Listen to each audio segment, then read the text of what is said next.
नमस्कार. बोल व्हिडिओमध्ये सर्वांचे स्वागत. निवडणूक निकालानंतर आता दोन पद्धतीच्या राजकीय चर्चांना थोडंसं उधाण आलेलं आहे. त्यातली एक चर्चा अशी की प्रादेशिक पक्षांनी मोठ्या राष्ट्रीय पक्षांमध्ये विलीन व्हावं का? आणि चर्चा अशी की भारतीय जनता पक्ष जे काही करत आहे ते योग्य आहे का अयोग्य आहे? म्हणजेच वेगवेगळ्या पद्धतीची समीकरणं जोडणं.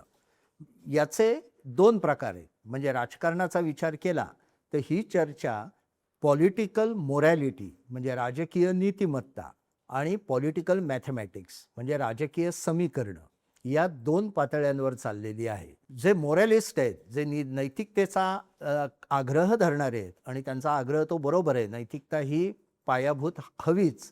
त्या सर्वांचं म्हणणं असं आहे की भारतीय जनता पक्ष ज्या पद्धतीने मार्गक्रमण करत आहे, ज्या पद्धतीने आपला विस्तार करत आहे, त्यातून विरोधी पक्षांच्या अस्तित्वाबद्दलच प्रश्न उपस्थित होत आहेत.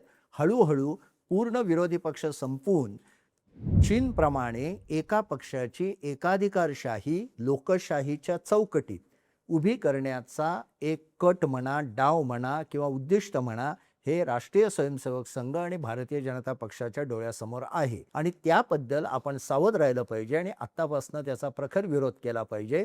म्हणून ते राजकीय नैतिकतेचे प्रश्न उपस्थित करतात.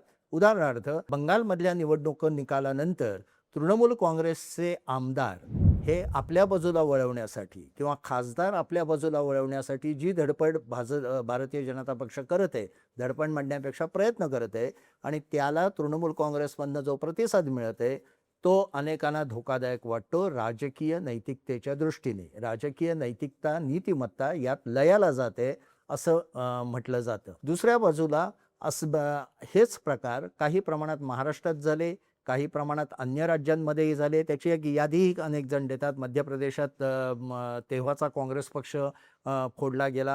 आसाममध्ये हेमंत बिश्व शर्मांसारखी मंडळी भारतीय जनता पक्षात आली आणि आत्ताचे बंगालमधले सुवेंदू अधिकारी हे पण मूळ तृणमूलमधनंच भाजपमध्ये आलेले आहेत. तर हा एक नैतिकतेचा भाग आहे. पण वस्तुस्थिती जर का आपण भारतीय इतिहासाचा, राजकीय इतिहासाकडे एक सहज नजर टाकली तरी राजकीय नीतिमत्तेने कोणतेच पक्ष कधीही फारसे चाललेले नव्हते. जे काही भारतात राजकारण चालत होतं ते राजकीय समीकरणांचंच होतं. हे अगदी नेहरूंच्या काळापासनं आत्तापर्यंत याचे अनेक उदाहरणं आपल्याला देता येतील, पण तो विस्तार भयास्तव मी इथे आत्ता त्याचा उल्लेख करत नाही. परंतु हे राजकीय समीकरण ज्या झपाट्याने भारतीय जनता पक्ष करतोय, जे एकेकाळी काँग्रेस छोट्या छोट्या प्रमाणात करत होतं, काँग्रेसला इतक्या झपाट्याने करण्याची गरज पडत नव्हती. कारण काँग्रेसचा एक वर्चस्व संपूर्ण देशावर 1947 पासनं जवळपास 1990 पर्यंत म्हणजे राजीव गांधींचं सरकार पडेपर्यंत 1990 पर्यंत होता. प्रचंड मोठा एक मुख्य पक्ष म्हणून काँग्रेस सर्वत्र पसरलेला होता. तरी सुद्धा त्यावेळी वेगवेगळ्या गटांना आपल्यात सामावून घेण्याची प्रक्रिया काँग्रेसकडनं सुरू होती, किंबहुना स्वातंत्र्यपूर्व काळातही सुरू होती. म्हणून काँग्रेसकडे एक अम्ब्रेला पार्टी म्हणून बघायचे. एक फार मोठी छत्री आहे की ज्याच्यात अनेक विविध प्रवाह एकत्र येतात आणि देशासाठी काम करतात. ही छत्री पुढे तुटली. मुख्यतः इंदिरा गांधी किंवा त्यांच्यानंतरच्या राजीव गांधींच्या काळात विश्वनाथ प्रतापसिंग बाहेर पडले, मुलायम सिंगांचा पक्ष आला, पुढे ममता बॅनर्जींपर्यंत ही मालिका येते आणि हे पक्ष मूळतः बरेचसे काँग्रेसच्या छत्रातनंच पुढे आलेले होते. भारतीय जनता पक्ष वगळता अन्य पक्ष. त्यामुळे या पक्षांनी पुन्हा काँग्रेसमध्ये जावं, विलीन व्हावं, काँग्रेसला सशक्त करावं असा सल्ला या छत्राच्या बाहेर असणाऱ्या पक्षातनं म्हणजे शिवसेनेसारख्या पक्षातनं दिला जातोय. त्याची कारणं वेगवेगळी आहेत. एक कारण असं की प्रादेशिक पक्षांना कुठेतरी असं वाटतंय की राजकीय आपल्याला मोठा आधार असल्याशिवाय आपलं पुढचं सर्वायवल हे कठीण झालेलं आहे. हा प्रश्न उद्धव ठाकरेंना भेडसावतोय, हा प्रश्न ममता बॅनर्जींना भेडसावतोय, हा प्रश्न बिजू जनता दलाला ओरिसामध्ये भेडसावतोय. हा एक भाग आहे. दुसऱ्या बाजूला भारतीय जनता पक्ष हा राजकीय समीकरणांवर भर देतोय की जेवढे म्हणून माणसं जोडता येतील तेवढी जोडून घ्या आणि आपला विस्तार करा. त्याच्यासाठी हे त्यांना का हवंय? एकाधिकारशाहीचा धोका हा सांगितला जातो मोरॅलिस्ट लोकांकडनं, तो बाजूला ठेवा. आत्ताच्या घडीला त्यांच्यासमोरचं लक्ष असं आहे की त्यांना ज्या पद्धतीचं वन नेशन वन इलेक्शन म्हणा डिलिमिटेशन म्हणा, महिला आरक्षण विधेयक म्हणा, ही विधेयकं जर का 2029च्या निवडणुकीपूर्वी पूर्ण करून घ्यायची असतील, तर राजकीय समीकरणातनं म्हणजे पॉलिटिकल मॅथमॅटिक्समधनं आपली संख्या वाढवत नेणं याला त्यांनी प्राधान्य दिलंय. दुसरा भाग असा, हे प्राधान्य द्यायचं आणखी एक कारण म्हणजे ज्यांच्यावर त्यांनी आपण असं म्हणू की दात धरलंय आणि त्यांच्यावर ज्यांना अगदी संपवण्यासाठी ते प्रयत्न करतायत असं आपल्याला वाटतंय, म्हणजे उदाहरणार्थ तृणमूल काँग्रेस या पक्षाने गेल्या 10 वर्षात केंद्र सत्तेला इतका त्रास दिलेला आहे प्रत्येक पातळीवर, प्रत्येक योजनांच्या अंमलबजावणीवर, की केंद्र राज्य संबंध ह्याच्यात प्रचंड तणाव या पक्षातनं निर्माण या दोन पक्षात म्हणजे तृणमूल आणि भारतीय जनता पक्षाची केंद्रातली सत्ता याच्यात निर्माण झाले होते. अशाच पद्धतीने महाराष्ट्रात सुद्धा उद्धव ठाकरेंनी जेव्हा आयत्या वेळी बाजू बदलली, तो सुद्धा भारतीय जनता पक्षाला मोठा मानसिक आणि राजकीय धक्का होता. त्यामुळे अशा पक्षांच्या बाबत एक वेगळी भूमिका, म्हणजे मला नेहमी असं वाटतं, मी नरेंद्र मोदींचा अभ्यास करताना त्यांच्यावरच्या पुस्तकातही हे लिहिलेलं आहे की जनतेसाठी कार्यक्षम प्रशासन पण विरोधकांसाठी कठोर शासन. प्रशासन आणि शासन हा फरक मोदी करतात.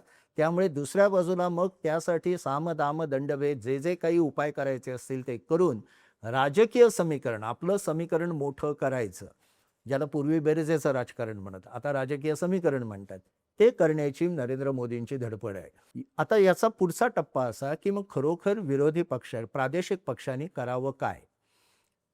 मोठ्या राष्ट्रीय पक्षांच्या बरोबर राहण्या यातच त्यांचं पुढचं भवितव्य आहे की ते पुन्हा स्वतः उभे राहू शकतात? हा प्रश्न 85 मध्ये पण शरद पवारांना पडलेला होता आणि तेव्हा शरद पवारांच्या लक्षात आलं. पहिल्यांदा त्यांनी पुलत स्थापन केलं काँग्रेसमधनं बाहेर येऊन, पण शेवटी राजीव गांधींच्या नेतृत्वाखाली ते काँग्रेसमध्ये सामील झाले. पुन्हा नंतर सोनिया गांधी जेव्हा पुढे आल्या तेव्हा ते पुन्हा बाहेर पडले.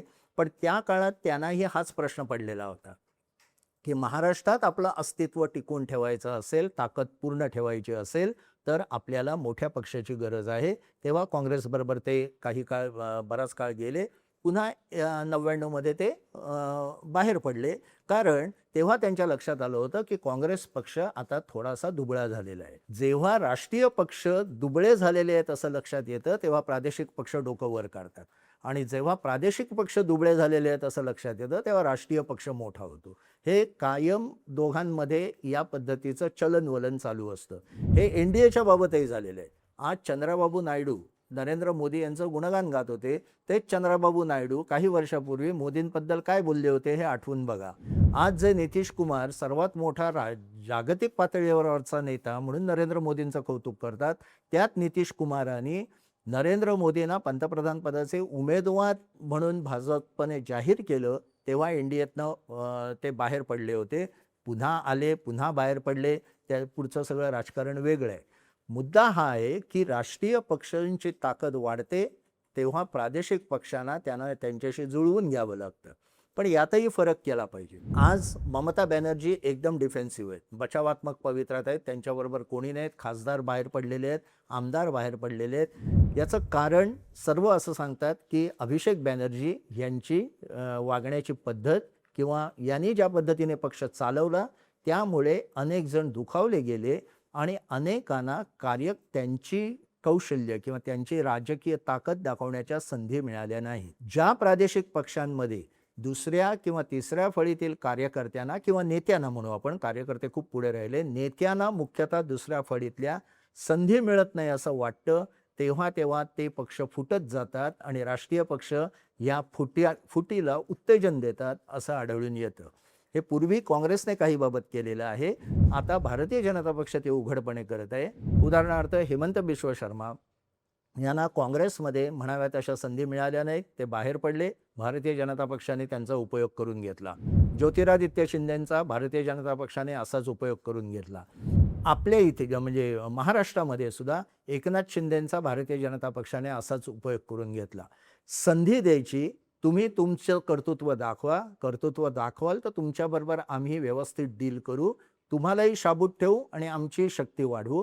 अशा पद्धतीने भारतीय जनता पक्षाचं राजकीय समीकरणं मांडली जात असतात. मला नेहमी असं वाटतं की IPL मध्ये ज्या पद्धतीने उत्तम बॅट्समनला एक टीम आपल्याकडे खेचून घ्यायचा प्रयत्न करत असते, त्या पद्धतीने भारतीय जनता पक्ष विविध पक्षातल्या नेत्यांवर त्यांच्या कार्यक्षमतेवर, त्यांच्या राजकीय कौशल्यावर लक्ष ठेवून असतो आणि योग्य वेळी त्यांना टिपून आपल्यात सामील करून घेतो आणि त्यांच्या मार्गाने त्यांच्या मूळ पक्षाला भगदाड पाडायला लागतो. ही स्ट्रॅटेजी भारतीय जनता पक्षाने गेल्या काही काळात फार सफाईने वापरलेली आहे, म्हणून त्यांची राजकीय समीकरणं बरोबर ठरतात.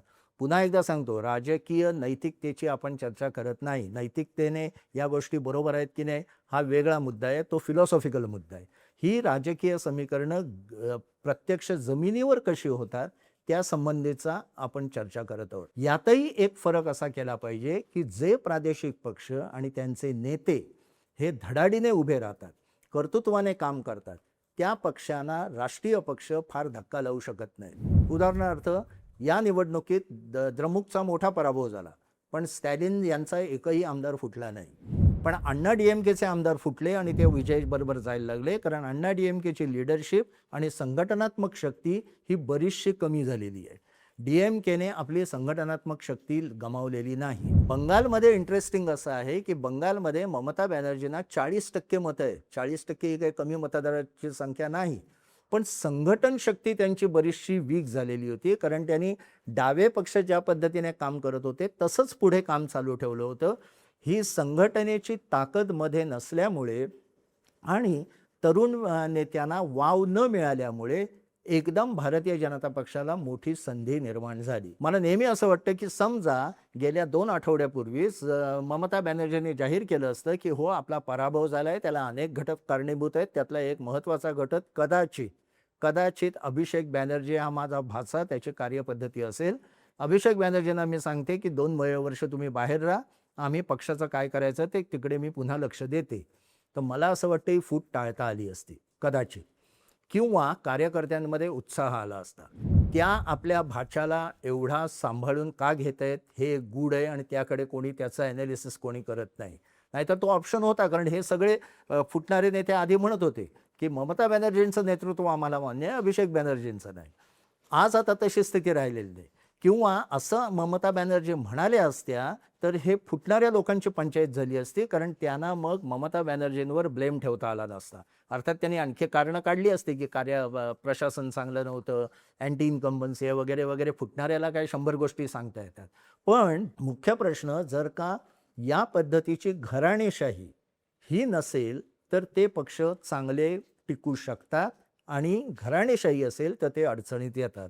जसं आपल्याकडे उद्धव ठाकरेंनी स्वतः मुख्यमंत्रीपद घेतल्यानंतरही आदित्य ठाकरेंना मंत्रिपद देणं आणि मंत्रिमंडळात राहणं याचा कुठेतरी परिणाम शिवसेनेच्या दुसऱ्या फळीतल्या नेत्यांवर झाला. हा सुद्धा एक महत्त्वाचा घटक होता. पण हे जे प्रादेशिक पक्ष दुसरे आहेत, ज्याचा मी DMK उल्लेख करतो, एकनाथ शिंदेंची शिवसेना उल्लेख करतो, अनेकांना असं वाटतं की, आणि ते काही प्रमाणात बरोबरही असेल, की एकनाथ शिंदे हे भाजपच्या फार कह्यात गेलेले आहेत, त्यांच्या कलाने वागतायत. पण वस्तुतः आपण बारकाईने विचार केला तर NDAमध्ये राहून सुद्धा स्वतःचं स्थान एकनाथ शिंदे वेगवेगळ्या पद्धतीने लक्षात आणून देत आहेत आणि काम पण करत आहेत. म्हणजे लोकसभेत आज भारतीय जनता पक्षांचा अनेक खासदारांवर डोळा असला, त्याच वेळे एकनाथ शिंदेंचा डोळा हा उद्धव ठाकरेंच्या खासदारांवर पण आहे आणि त्यांच्या भेटीगाठीही सुरू आहेत. तर ही स्वतःची ताकद वाढवत नेण्याची जिगर म्हणा, हिंमत म्हणा, राजकीय कौशल्य म्हणा, ज्या ज्या प्रादेशिक पक्षांच्या नेत्यांकडे आहे ते राष्ट्रीय पक्षांना सुद्धा पुरून उरतात, किंवा एका मर्यादित एका विशिष्ट परिघामध्ये आपलं अस्तित्व टिकवून ठेवू शकतात. पण ही क्षमता जे राजकीय पक्ष गमावतात आणि फक्त घराणेशाहीच्या मागे लागतात किंवा संघटनेकडे अजिबात दुर्लक्ष करतात, अशा पक्षांना मात्र राष्ट्रीय पक्षांचा आधार घेण्याची वेळ येते. मग कधी ते काँग्रेसचा आधार घेतील किंवा ते NDA किंवा भारतीय जनता पक्षाचा आधार घेतील. या पद्धतीने राजकारण या देशात चालू असतं. त्यामुळे शेवटी प्रादेशिक पक्षांनी अंकित व्हायचं, विलय करायचा की ताठ उभं राहायचं, हे त्या पक्षाचं नेतृत्व आणि त्या पक्षाची संघटन शक्ती याच्यावर असतं. जनता अद्याप विरोधी पक्षांपासून दूर गेलेली नाही, हे वास्तव आपण लक्षात ठेवलं पाहिजे. 2024च्या लोकसभा निवडणुकांचा मतदारांची संख्या पाहिली तर भारतीय जनता पक्ष म्हणजे NDA इतकीच मतं जवळपास विरोधी पक्षांना मिळालेली आहेत. 1-2%चा 40%च्या वर मतं आहेत. 40% हा फार मोठा भाग आहे. याचा अर्थ जनताने पक्षांना नाकारलेला नाही, पक्षाच्या नेतृत्वाने त्यांचा पक्ष नीट ठेवता आलेला नाही. हा इथे महत्त्वाचा कळीचा मुद्दा आहे. ते जर नेते पुन्हा जनतेकडे गेले, पुन्हा संघटना बांधली, तर त्यांना राष्ट्रीय पक्षांच्या समोर आपलं अस्तित्व टिकवता येऊ शकतं. असं भारतातल्या लोकशाही म्हणजे 1947 नंतरचा इतिहास आपण पाहिला तर आपल्याला कळून येईल. धन्यवाद.